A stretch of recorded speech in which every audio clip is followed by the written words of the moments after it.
The story begins with four friends who reach a deserted and signal-free area in the north of Sweden for trekking. They have come here to fulfill the last wish of their friend. Actually, a few months back, after a party, our hero Robert and his friend Look entered a shop.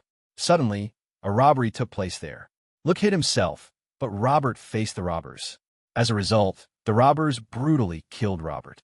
Robert's death happened right in front of Look, and he could never recover from this guilt. Robert's dream was to see this place in the north of Sweden. To fulfill this last wish of his friend, Look took the rest of his friends along and set out. But the journey was not easy. On the way back, their friend Dom sprained his leg. It would take at least 14 hours to reach the hotel again, but Dom's condition was so bad that he could not walk that long. To solve the problem, they thought of taking a shortcut by crossing the forest. This decision was about to prove the biggest mistake of their lives. While walking, they reached a place where a black bear's carcass was hanging from a tree. Its stomach was ripped open, and blood was still dripping onto the ground. Seeing this made everyone's hair stand on end. They thought maybe it was the work of some hunter and quickly left the place. Hutch thought that if they just kept walking straight, they would get out of the forest. But the deeper they went, the scarier the environment became. Worse happened when night fell and heavy rain started in the forest. To escape the rain, they found a small hut in the middle of the forest. They decided to spend the night there and move on in the morning. When Phil went upstairs to check if anyone was there, he saw something strange, a headless straw effigy with deer antlers in its hands. Phil called everyone else. They all saw it, but could not understand why it was made. Phil called it part of black magic, but Look interrupted him, saying there was no need to scare anyone. Still, the environment was so strange that no one dared to stay there for long. When they came downstairs, they discussed the effigy. Hutch said maybe it was part of some ritual of a North European religion. At midnight, while everyone was trying to sleep, strange incidents began to happen. Look felt like a white light was shining on his eyes. When he went outside to see, he thought he was again in the same shop where Robert had been killed. Look couldn't understand whether he was dreaming or it was real. Suddenly, he saw deep claw marks appear on his chest. From inside the hut came a loud scream. When Look rushed inside, he saw Hutch was so scared that he had wet himself. Dom was still trapped in a nightmare, and Phil was missing from the room, and they all decided to leave the hut. As soon as they came out, they saw strange symbols carved on the trees around them. This increased their fear even more.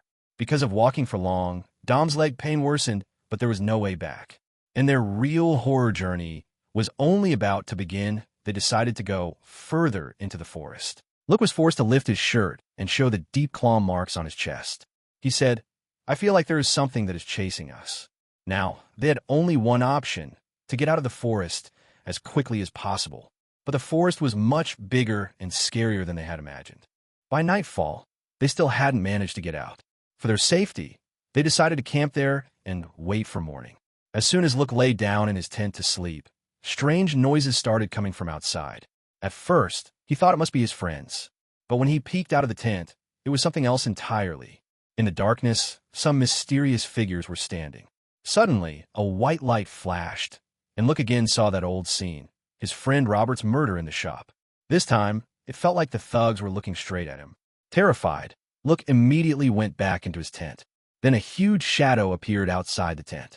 Suddenly, someone dragged away his friend's tent. Look woke up from this nightmare, but in reality too, he heard his friend screaming. When Look came out, he saw Hutch was missing from his tent. The other two friends were shivering in fear. Just then, a loud roar echoed from inside the forest. Hutch's screams were also coming from that direction. Without thinking, they all ran to search for Hutch. But the whole night passed. Neither Hutch was found, nor did they find any way out of the forest. While walking, they reached a slope, and the sight there shocked them all. Hutch's dead body was hanging from a tree, exactly like the black bear they had seen before. His stomach was ripped open, and everything inside had been taken out. The fear was clear on everyone's faces. They now understood someone was following them. After walking for half the day, they reached a high peak. From there, Look could see the edge of the forest, and he happily informed his friends. But then his eyes fell on his pocket compass, which was now showing the correct direction. However, the surprising thing was that there was a fire burning at the base of the hill. Look told everyone about it.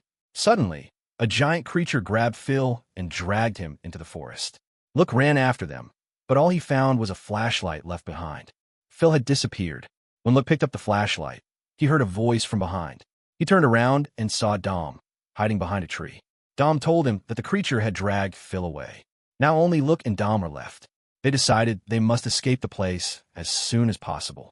Running through the forest, they came across a burning path and saw Phil's body hanging from a tree.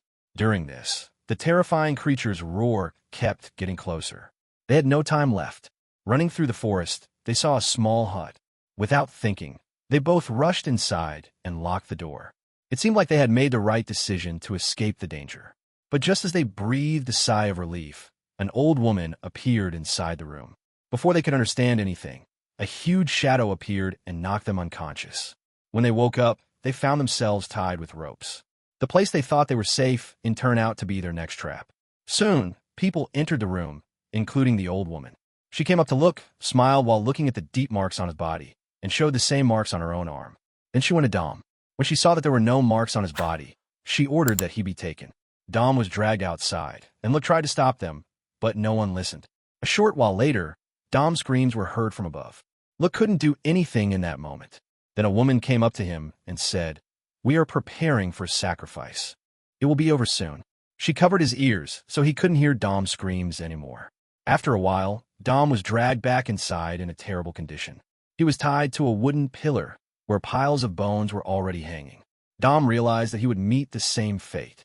Look tried every possible way to break free from his ropes. He was using all his strength, but every time he only managed a little. Finally, he gathered his courage and broke his fingers, enduring the pain. Somehow, he managed to escape from the ropes. Meanwhile, Dom, still tied to the pillar, saw his wife coming toward him. He was certain he was saved. But as soon as his wife touched his face, Dom realized it wasn't his wife. It was a terrifying creature standing in front of him. Dom screamed in fear, and Look heard his scream. Looking through the crack, Look saw the creature clearly for the first time. It dragged Dom and hung him from the same pillar, where bones were dangling. When this was all over, Look realized that he had very little time left, and he needed to escape quickly. As soon as he approached the door, the old woman appeared again. Look quickly ran upstairs to hide. Look grabbed a torch and started setting them on fire. During this, the terrifying creature realized that all its followers were being burned. Angered, the creature rushed toward the room. The remaining people, filled with fear, knelt on the ground, unable to even look at Look. Look controlled his anger and, without focusing on the creature, grabbed the rifle and shot at it. After the shot, the creature noticed Look and immediately became its target.